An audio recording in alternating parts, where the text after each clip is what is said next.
The courtroom was quiet, too quiet, the kind of silence that made people uncomfortable. You could hear the ticking of the clock on the wall. You could hear the sound of breathing. You could even hear the judge turning a page. In the middle of the room stood a woman, Angela. She was wearing a plain gray dress. Her hair was tied back. Her eyes looked tired, but she stood tall. She wasn't crying. She wasn't shaking. But inside, she was breaking. Angela was a single mother, a hard-working woman. She had never been in trouble before. But today, she was standing in court, accused of stealing money from her job. A big amount, enough to send her to prison for years. She kept saying the same thing. I didn't do it. The prosecutor, a man with slick hair and a confident smile, stood in front of the jury. His voice was smooth but sharp, like a knife. She's lying, he said. She took the money and made it look like someone else did. She wants your sympathy. Don't fall for it. People in the courtroom looked at Angela, some with doubt, some with pity. No one truly knew what to believe. Up on the bench sat the judge, a man in his 60s, with white hair and a hard face. He had seen many cases like this before, people who looked innocent but turned out guilty. His eyes were cold as he looked down at Angela. He was ready to give his decision, and no one thought anything would stop him. But in the back of the courtroom sat a small boy, Jaden. He was 10 years old, Angela's son. He wore a white shirt and dark pants. His feet didn't touch the floor. He sat quietly, swinging his legs, watching everything. Jaden hadn't said a word all day. He hadn't cried. He hadn't moved, but his eyes never left the judge. He was waiting. Angela looked back at him once, just once. Their eyes met. Her lips moved, as if to say, "Be strong." He nodded, just a little. The defense lawyer, Miss Thompson, stood up and made her final words short. "My client is innocent," she said. "The evidence is weak. Please look closely.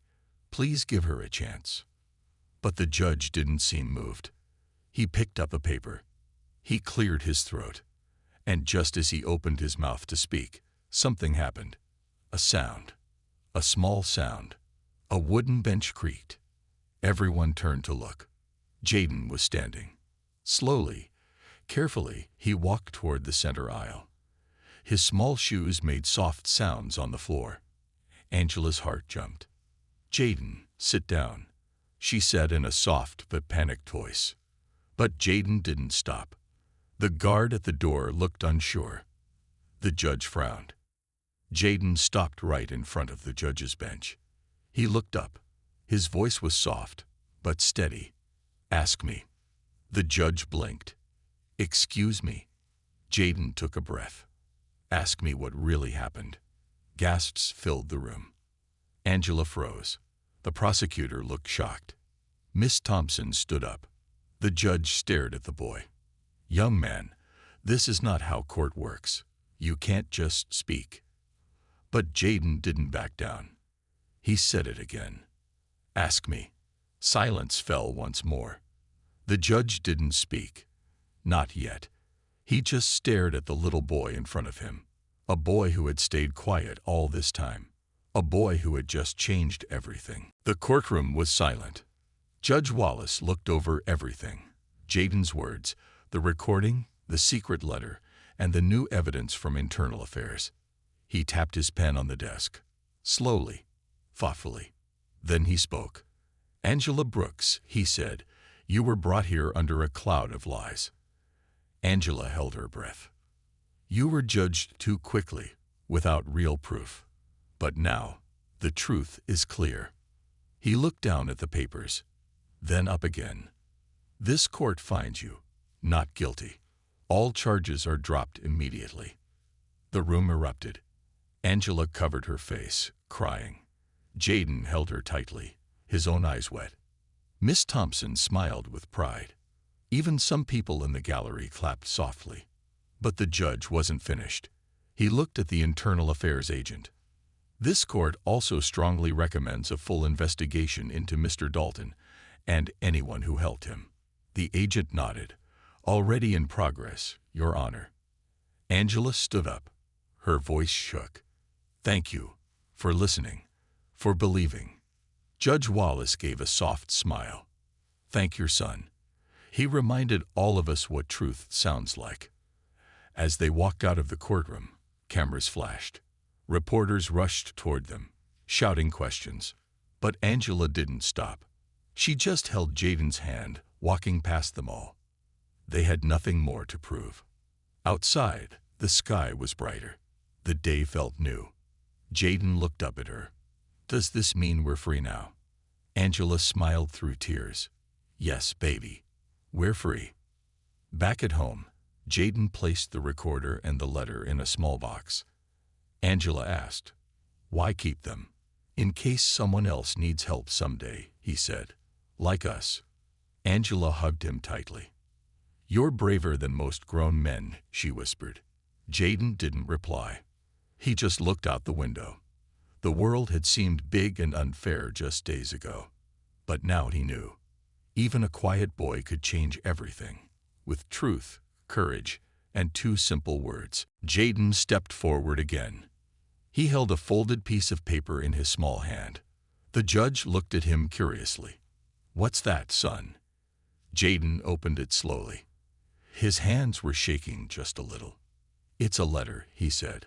I found it in Mr. Dalton's drawer the day Mom got fired. He dropped his keys, and I went to give them back. The drawer was open. Angela's eyes widened. Jaden, why didn't you tell me? I was scared, Jaden said. I didn't know what it meant. Miss Thompson took the letter gently from him and handed it to the judge. The courtroom waited in silence as the judge read it. His face changed, from calm to serious, then to angry. This, he said, holding it up, is a letter written by Mr. Dalton to another employee. In it, he says he plans to pin the missing money on someone low-level, someone quiet, someone who won't fight back. Angela put her hand over her mouth. Jaden's voice broke the silence. He meant my mom. The judge kept reading. He even wrote, Angela Brooks is perfect. She won't be able to defend herself. No one will believe her anyway. Gasps filled the room. Even the prosecutor leaned forward, eyes wide. Miss Thompson looked furious. This letter changes everything. The judge nodded. Yes, it does. He turned to the internal affairs agent. You'll want to take this with you. This is strong evidence of planning, manipulation, and targeting. Jaden stood next to his mom again. Angela was crying, but she wasn't broken anymore. She looked stronger now. The whole room could feel it. Judge Wallace took a long breath. He looked down at the boy who had changed the entire trial. Jaden, he said, you've brought something powerful to this courtroom. Jaden stayed quiet, but he held his head up. You reminded us what justice really means, the judge said. And sometimes it doesn't come from lawyers or evidence. Sometimes it comes from truth, pure and simple. Jaden's eyes filled with tears. Angela hugged him tight, whispering, I love you so much. Outside, reporters had started gathering. News was spreading fast. A little boy saved his mother in court, with only his words and a letter. But inside that courtroom, something even bigger was happening. A mother was getting her voice back, and a child had done what no adult could. He turned the whole case around. Jaden stood in the courtroom, small but strong. The judge leaned forward, still surprised. All right, he said. You want me to ask you? Then tell me, what happened, Jaden?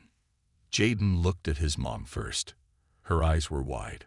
She was scared, not of him, but for him.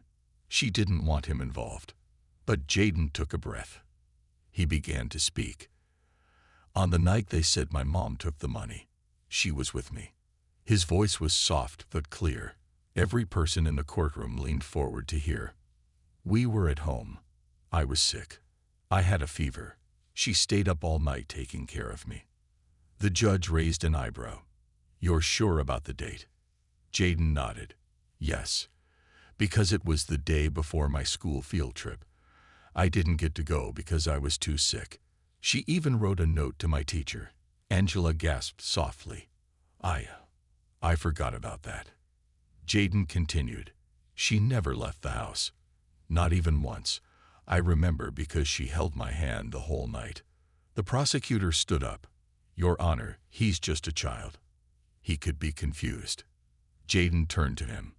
I'm not confused. I'm telling the truth. The judge looked at Miss Thompson. Can you confirm this note? Miss Thompson was already flipping through the papers.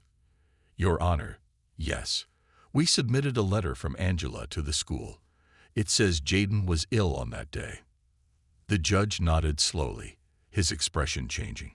He turned to the prosecutor. You said she was seen near the office that night.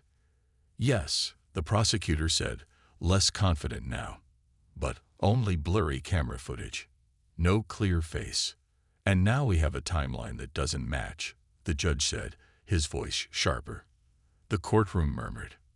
But Jaden wasn't finished. There's something else, he said. He reached into his pocket and pulled out something small. A tiny voice recorder. Angela's eyes widened. Jaden, where did you get that? Jaden looked down. From your work bag. You forgot it was on. It records when you speak. Miss Thompson stepped forward. May I, Your Honor? The judge nodded.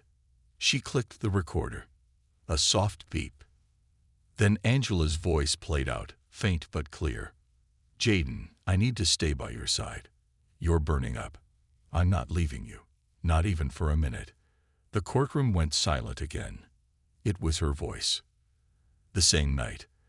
The same time she was accused of stealing. The prosecutor sat down, his face pale. Angela's hands were over her mouth. She looked like she might cry. The judge took off his glasses. He rubbed his eyes. For the first time that day, he looked unsure. Jaden looked up again. I just want my mom to come home. No anger, no shouting, just love and truth. It didn't matter that he was only 10. He had just told a story no adult could. A story only a child remembered. His name was Mr. Dalton, a high-level manager at the company where Angela worked. Everyone thought he was kind, respectable, trusted. But now, his photo was sitting in front of a judge. In a courtroom full of silence, the agent from Internal Affairs spoke again. We received an anonymous tip last week. Someone noticed strange activity in the computer system. When we checked, we found that security footage had been changed. She turned toward the judge, and the only person who had full access to those systems was Mr. Dalton. Angela sat frozen. Mr. Dalton, she whispered, but he was the one who told the police about me. Miss Thompson stood. Exactly, Your Honor. He framed her. Jaden looked up at his mother, confused. Why would he do that? Angela didn't know what to say. Her hands were shaking again. The judge opened the file further.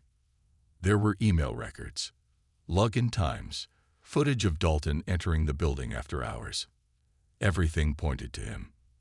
But then, something strange happened again. The prosecutor stood up. His face had changed. He looked worried. I didn't know about this, he said. I built my case from what Mr. Dalton gave me. I had no idea he was involved. Judge Wallace stared at him. And yet you didn't check her alibi. You didn't ask about her son. You didn't listen when she said she was innocent. The prosecutor sat back down, silent. The judge turned to Angela. Ms. Brooks, I'm sorry, he said quietly. This case should never have come this far. Angela nodded, tears in her eyes. Then Jaden said something that surprised everyone again. He stood and asked the judge, softly, Can you arrest Mr. Dalton now? The judge blinked. The whole courtroom went quiet again. A small boy, asking justice for his mother. The judge spoke slowly. Jaden, that's not my job today. But I promise you this, he will be investigated. And if he's guilty, he will be punished. Angela pulled Jaden close. Thank you, "Baby," she whispered. But Jaden didn't look satisfied. He turned to Miss Thompson and whispered something in her ear. She looked surprised, then nodded. "Your Honor," she said, "Jaden has something else to share." The judge looked tired, but he waved his hand. "Go ahead." Jaden stepped forward and said something no one saw coming. The courtroom felt different now. People weren't just watching a trial anymore. They were watching something else. Truth rising, lies falling, and in the middle of it all, a 10-year-old boy holding the room in silence. Judge Wallace looked down at Jaden. His voice was calm, but serious. "You've done something very brave, young man. But I need to be sure. You say this recorder was in your mother's bag that night?" Jaden nodded. "Yes, sir. She keeps it in her work purse. She forgot to turn it off." The judge turned to Angela. "Is that true?" Angela, still in shock, nodded slowly. "I didn't even remember it was there. But yes, I do keep a recorder sometimes for notes." The judge leaned back in his chair. His fingers tapped the bench. That voice clipped lines up with the night in question. If she was home, she couldn't have stolen the money. The prosecutor stood up quickly. "But, Your Honor, the company cameras showed a shadowy figure with no clear face." The judge cut him off. "That's not strong evidence." The prosecutor sat back down, lips tight, face red. Miss Thompson stood next. "Your Honor, I request that this recording and Jaden's statement be officially reviewed and added to the case." The judge nodded. "It will be." Angela finally let out a breath. Her hands trembled, and she reached for Jaden. He walked back to her side, and she hugged him tightly. "My little hero," she whispered. People in the courtroom began whispering. "She might be innocent. Did you see the boy? I've never seen anything like that." But then, something happened no one expected. The courtroom doors opened. A woman walked in. Late 30s, sharp suit, serious face. She walked straight to the judge and handed him a file. He looked confused. "Who are you?" "Internal Affairs," she said. "Sir, we've been reviewing security logs from the company's head office after a complaint was filed last week." "Complaint?" the judge asked. "Yes," she said. "About the real thief. Someone who had access to the security system and deleted certain footage." Everyone was silent again. She opened the file and pulled out a photo. "This man," she said, "was caught changing the logs the day after the theft, and he was seen entering the building that same night." Angela gasped. So did the prosecutor. Because the photo showed someone they all knew. It wasn't her. It was a senior manager at her company. A man who had spoken against her during the case. A man who had helped pin the blame on her. The judge stared at the photo. Then he looked at Jaden. "You may have done more than defend your mother today," he said. "You may have helped expose a crime." Jaden just held his mom's hand. He didn't smile. He wasn't proud. He just wanted her to come home. That's all he ever wanted.